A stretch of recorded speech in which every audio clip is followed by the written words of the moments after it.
রমজান মাসে রোজা রাখলো, রমজান মাসের সবগুলা রোজা যে রাখলো, সুম্মা আতবাআহু সিত্তাম মিন শাওয়াল, রমজান মাসের পর যদি কেউ শাওয়াল মাসে 6টা রোজা রাখে, কয়টা রোজা?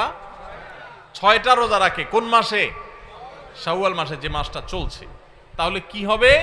কানা কাসিয়ামিদ দাহর, তাহলে সে সারা বছর রোজা রাখার সওয়াব পাবে।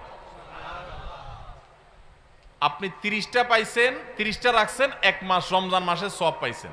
সাথে আর শুধু 6টা প্লাস করলে অফার হলো 12 মাস রোজা রাখলে যে পরিমাণ সওয়াব পাইতেন আপনার অ্যাকাউন্টে আল্লাহ সেই পরিমাণ সওয়াব জমা করে দিবেন। তাহলে কোনো বুদ্ধিমান মানুষের শাওয়ালে 6 রোজা রাখা ছাড়া উচিত না। অনেক উলামা ইকরাম এই হাদিসকে ব্যাখ্যা করেছেন এইভাবে যে আল্লাহ রাব্বুল আলামিন সাধারণত নেক আমলগুলোকে 10 গুণ পর্যন্ত বাড়িয়ে দেন, কোন কোন ক্ষেত্রে আরো বেশি, দানের ক্ষেত্রে 700 গুণ আল্লাহ বাড়িয়ে দেন, কাউকে কাউকে হিসেব ছাড়া দেন। এই যে সাধারণত আল্লাহ তাআলা নেক আমল করলে কয় গুণ বাড়িয়ে দেন? 10 গুণ। কয় গুণ বাড়িয়ে দেন ভাই? 10 গুণ। তো আমরা রমজান মাসে রোজা রাখি, সাধারণত সারা মাস 30 হয় সর্বোচ্চ, কখনো কখনো 29 হয়, 30 বেশি তো আর হয় না। তাহলে 30 হলে 30টা রোজা আমরা রমজান মাসে রাখলাম, আর শাওয়ালে যদি 6টা রাখি তাহলে কয়টা হয়? 36 রোজাকে যদি আপনি 10 দিয়ে গুণ দেন সমান সমান কত হবে? 360। সারা বছরের হিসাব পাইছেন ভাইরা আমার। এই জন্য আল্লাহ রাব্বুল আলামিন আমাদেরকে সারা বছর রোজার সওয়াব দিবেন। শুধু রমজান রোজা রাখলে সারা বছর রোজার সওয়াব পাবেন না। রমজানে 30টা রাখতে পারছেন, সাথে আর শুধুমাত্র 6টা যদি প্লাস করতে পারেন এই মাসে, শাওয়াল মাসে, তাহলে এই 6টার কারণে ওই 30টা আর 6টা সব মিলিয়ে আপনি সারা বছর রোজা সওয়াব পেয়ে যাবেন ইনশাআল্লাহ। চেষ্টা করা যাবে না ইনশাআল্লাহ? আল্লাহ আমাদের সবাইকে তৌফিক দান করুন। এই শাওয়ালের 6 রোজা নিয়ে আমাদের মা বোনদের একটা কমন প্রশ্ন আছে, অনেক ভাইদেরও কমন প্রশ্ন আছে। সেটা হলো যে কারোর যদি ভাঙতি রোজা থাকে, কাজা রোজা থাকে, যে গত রমজানে আপনি হয়তো অসুস্থতার কারণে 2টা রোজা রাখতে পারেন না, 4টা রোজা ভাঙা পড়ছে, কোনো মা বোন মাসিকের কারণে তার কয়টা রোজা, 7টা 8টা রোজা বা 10টা রোজা 5টা রোজা তার ভাঙতি পড়ছে, এই রোজাগুলো তিনি আগে রাখবেন নাকি শাওয়ালের 6 রোজা আগে রাখবেন? এটা হলো প্রশ্ন। এই প্রশ্নের উত্তর হলো অবশ্যই রমজানের রোজাগুলো আগে রেখে তারপরে শাওয়ালের 6 রোজা রাখতে পারলে বেশি উত্তম। কারণ নবী সাল্লাল্লাহু আলাইহি সাল্লামের হাদিসে আমরা দেখি তিনি বলেছেন, যে ব্যক্তি রমজানের রোজা রাখলো এরপরে শাওয়ালের 6 রোজা রাখলো তার জন্য ফজিলত হলো সারা বছর রোজা সওয়াব। তাহলে আগে রমজানের গুলো শেষ করে তারপরে শাওয়ালের 6 রোজা রাখতে পারলে বেশি ভালো। কিন্তু যদি কোনো মা বোন বা কোনো ভাই তার মনে হয় যে না, ভাঙতি রোজাগুলো রেখে তারপরে আবার শাওয়ালের 6 রোজা রাখা আমার জন্য কঠিন হবে, গড়ে 10-15টা রোজা রাখতে এক মাসে আমার জন্য চাপ হয়ে যাবে, তাহলে যে কোনো একটা অপশন যদি বেছে নিতে হয় তাহলে আমি বলবো অবশ্যই আপনি শাওয়ালের 6 রোজা, যেহেতু শাওয়ালের পরে আর প্রযোজ্য হবে না, এর সব শাওয়ালের পরে আর পাবেন না, এই জন্য শাওয়ালের গুলো আগে রেখে ফেলেন এবং কাজাগুলো যদি পরে রাখেন ইনশাআল্লাহ আপনি পরিপূর্ণ সওয়াব পেয়ে যাবেন। তবে আগে যদি রমজানগুলো শেষ করতে পারেন সেটা বেশি উত্তম, সেটা বলাই বাহুল্য। তাহলে শাওয়ালের 6 রোজা রাখবো তো ইনশাআল্লাহ? আপনার যেদিন সুবিধা হয় সেদিন রাখেন, এক নাগাড়ে রাখা জরুরি না। শাওয়ালের 6 রোজা রাখা এটা নিয়ম হলো সারা মাসের ভিতরে রাখলেই হবে, শাওয়াল মাস শেষ আর হবে না, শাওয়ালের ভিতরে 6টা রোজা রাখে শেষ করতে হবে। এই জন্য আপনি ধারাবাহিক টানা রাখতে হবে এমন কোনো কথা নেই। আপনি আজকে একটা রাখেন, আবার 5 দিন গ্যাপ দিয়ে একটা রাখেন, আপনার একটু কাজের চাপ যেদিন কম সেদিন রাখেন, আপনার যেদিন সুবিধা হয় সেদিন রাখেন, বদ্ধের দিন ধরে ধরে ধরে রাখেন, তাহলে আপনি যে কোনোভাবে 6টা রোজা রাখলেই হবে। সবাই চেষ্টা করবো না ইনশাআল্লাহ? আল্লাহ আমাদের সবাইকে আমলের তৌফিক দান করুন। ভাইরা আমার, তাহলে রমজানের আমলের চেষ্টা, রমজানের ইবাদত, রমজানের নামাজ, রমজানের রোজা, রমজানের তিলাওয়াত, রমজানের দান সদকা, এগুলো শুধু রমজানেই সীমাবদ্ধ নাকি রমজানের পরেও করা লাগবে? লাগবে কি লাগবে না? অতএব মসজিদে রমজানের পরে যেতে হবে কি হবে না?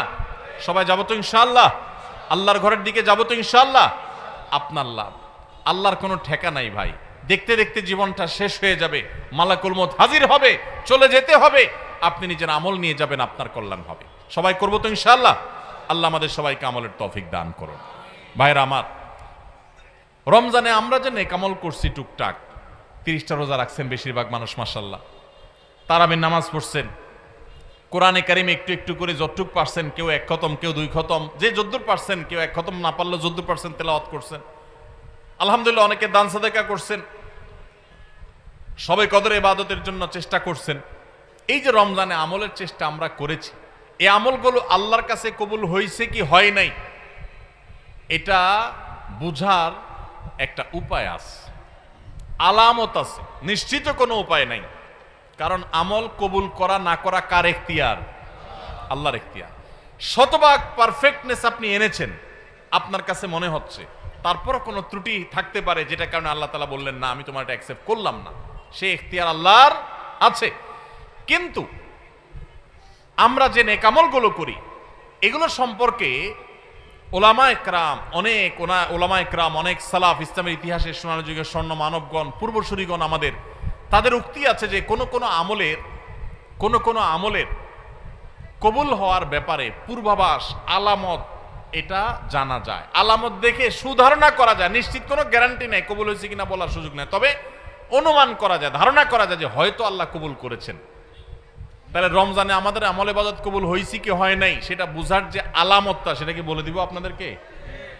তাহলে একটু মাপে নিলেন যে আপনার আমলটা কবুল হলো কি হলো না, চেষ্টা করলেন, উৎসাহিত হলেন, অনুপ্রাণিত হলেন। বলবো আমি সেটা ভাইরা আমার, সেটা হলো, সে আলামতটা হলো রমজানে যে আমলগুলো করেছেন, শুধু রমজানের জন্য এটা কথা না, সারা বছরের জন্য প্রযোজ্য। কোনো আমল করার পর সে আমলটা যদি আপনি ধারাবাহিকভাবে করতে পারেন, কন্টিনিউয়াসলি করতে পারেন, বারবার করতে পারেন, একাধিকবার করতে পারেন, ওইটার ধারা যদি ধরে রাখতে পারেন, তাহলে আপনি আল্লাহর ব্যাপারে সুধারণা করতে পারেন আল্লাহ আপনার আগেরটা কবুল করেছেন, এই জন্য পরে আবার করার তৌফিক দিয়েছেন।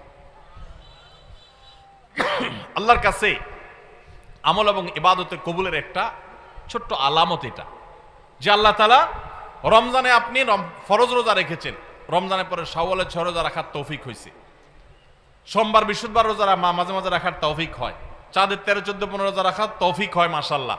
তাহলে আপনি সুধারণা করতে পারেন আমার রমজান রোজা আল্লাহ কবুল করেছেন, সম্ভবত, নিশ্চিত না, হয়তো আল্লাহ কবুল করেছেন, সেজন্য আমাকে ওইটা আবার নতুন করে করার তৌফিক দিয়েছেন। রমজানে আপনি তারাবির নামাজ পড়েছেন, রমজানে বাইরে 5 ওয়াক্ত নামাজ ধরে রাখছেন, তাহাজ্জুদ মাঝে মধ্যে পড়ার চেষ্টা করেন, হিম্মত করেন, নিয়ত করেন, সুধারণা করতে পারেন আল্লাহ হয়তো আমার রমজানেরটা কবুল করেছেন। কারণ আল্লাহর পদ্ধতি হলো কোন আমল করার পর বান্দা সে আমলটা যদি আল্লাহ অ্যাকসেপ্ট করেন, ওই আমলটা বান্দাকে নিয়মিত করার সুযোগ দেন, তৌফিক দেন। এটা দেখে আন্দাজ করা যায় যে হয়তো আল্লাহ তাআলা আমল কবুল করেছেন। আর রমজানের আমল রমজানেই শেষ, একেবারে প্যাক করে ফেলছেন, আর আমলের ধারে কাছে যান নাই, তাহলে লক্ষণ খারাপ। আপনার আমল কবুল হয়েছে কিনা গ্যারান্টি কেউ দিতে পারবে না, হয়তো কবুল হয়ে গেছে, কিন্তু এখানে লক্ষণ খারাপ। আপনার টেনশনের কারণ আছে যে আমি কেন আর আমলগুলো করতে পারছি না, তাহলে কি আমার আমলগুলো আল্লাহ কবুল করেন নাই? ভাইরা আমার, এটাকে আমি একটা উপমার সাথে দিয়ে একটু বোঝানোর চেষ্টা করি। উপমাটা হলো হালখাতা। আপনাদের এলাকায় হালখাতা আসেনি? এখন আগের মতো এত ব্যাপক হালখাতা সিস্টেম নাই। আমরা আমাদের শৈশবে দেখছি প্রত্যেক দোকানে দোকানে হালখাতা আছিল।